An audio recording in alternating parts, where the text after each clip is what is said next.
ಬೆಳಗಾವಿಯ ಚಳಿಗಾಲದ ಅಧಿವೇಶನ ರಾಜಕೀಯವಾಗಿ ತೀವ್ರ ಕಾದಾಟಕ್ಕೆ ವೇದಿಕೆಯಾಗಲಿದೆ ಎಂಬ ಸೂಚನೆಗಳು ಸ್ಪಷ್ಟವಾಗಿವೆ. 10 ದಿನಗಳ ಕಾಲ ನಡೆಯಲಿರುವಂತಹ ಈ ಸಭೆಯಲ್ಲಿ ಹಲವು ಪ್ರಮುಖ ವಿಧೇಯಕಗಳ ಮಂಡನೆ ಜೊತೆಗೆ ಸರ್ಕಾರ ಮತ್ತು ವಿಪಕ್ಷಗಳ ನಡುವೆ ಗಟ್ಟಿಯಾದ ಮುಖಾಮುಖಿ ಎದುರಾಗುವಂತಹ ಸಾಧ್ಯತೆ ಇದೆ.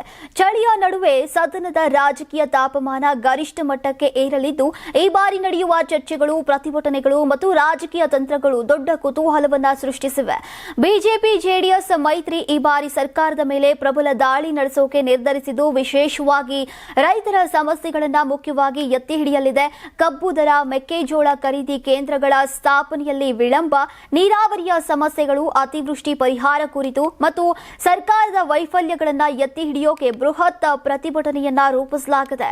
ಬಿಜೆಪಿ ರಾಜ್ಯಾಧ್ಯಕ್ಷ ಬಿವೈ ವಿಜಯೇಂದ್ರ ಹೇಳಿದಂತೆ ನಾಳೆ 15ರಿಂದ 20 ಸಾವಿರ ರೈತರೊಂದಿಗೆ ಸುವರ್ಣಸೌಧ ಮುತ್ತಿಗೆ ನಡೆಸುವಂತಹ ಯೋಜನೆ ಕೈಗೊಳ್ಳಲಾಗಿದೆ. ಸದನ 2ನೇ ದಿನವೇ ಈ ಹೋರಾಟ ರಾಜಕೀಯ ತಾಪವನ್ನ ಹೆಚ್ಚಿಸಲಿದೆ. ಇನ್ನು ಈ ಅಧಿವೇಶನ ಕಾಂಗ್ರೆಸ್ ಸರ್ಕಾರದ ಒಳಗಿನ ನಾಯಕತ್ವದ ಹಗ್ಗ ಜಗ್ಗಾಟದ ಮಧ್ಯೆ ನಡೀತಾ ಇರುವುದರಿಂದ ರಾಜಕೀಯ ಕುತೂಹಲ ಹೆಚ್ಚಾಗಿದೆ. ಪಕ್ಷದ ಶಾಂತಿ ಒಗ್ಗಟ್ಟು ಪ್ರದರ್ಶನಕ್ಕೆ ತೀವ್ರ ಒತ್ತಡ ಎದುರಾಗಿದೆ.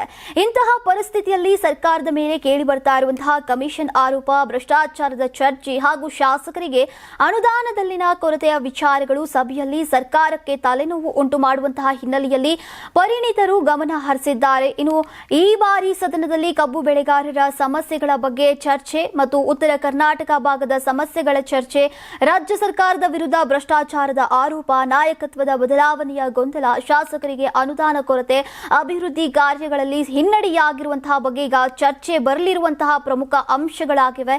ಇನ್ನು ಬೆಳಗಾವಿಯ ಚಳಿಗಾಲದ ಅಧಿವೇಶನ ಈ ಬಾರಿ ಸರಳ ಸಭೆಯಾಗಿರೋದಿಲ್ಲ. ಇನ್ನು ವಿಪಕ್ಷ ಆಡಳಿತ ಪಕ್ಷಗಳ ತಂತ್ರ, ಪ್ರತಿತಂತ್ರಗಳು, ಒಳ ಘರ್ಷಣೆಗಳು, ರೈತರ ಹೋರಾಟ, ಅಭಿವೃದ್ಧಿಯ ಚರ್ಚೆಗಳು ಮತ್ತು ಭ್ರಷ್ಟಾಚಾರದ ಆರೋಪಗಳ ನಡುವೆ ಈ ಅಧಿವೇಶನ ತೀವ್ರ ಚಟುವಟಿಕೆಗಳಿಗೆ ಸಾಕ್ಷಿಯಾಗಲಿದೆ.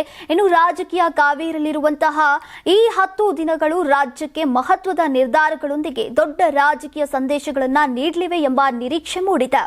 ನೀವು ಸಣ್ಣ ಆಗ್ಬೇಕಲ್ವಾ? ಅದು ಒಂದು ಉತ್ತಮ ಆಹಾರದಿಂದ ಸಣ್ಣ ಆಗ್ಬೇಕಲ್ವಾ? ಪ್ರತಿದಿನ ನಮ್ಮ ಜೀನಿ ಸ್ಲಿಮ್ ನ ಯೂಸ್ ಮಾಡಿ ಯಾವುದೇ ಸೈಡ್ ಎಫೆಕ್ಟ್ ಇಲ್ದಂಗೆ ನೀವು ಸಣ್ಣ ಆಗ್ತೀರಾ.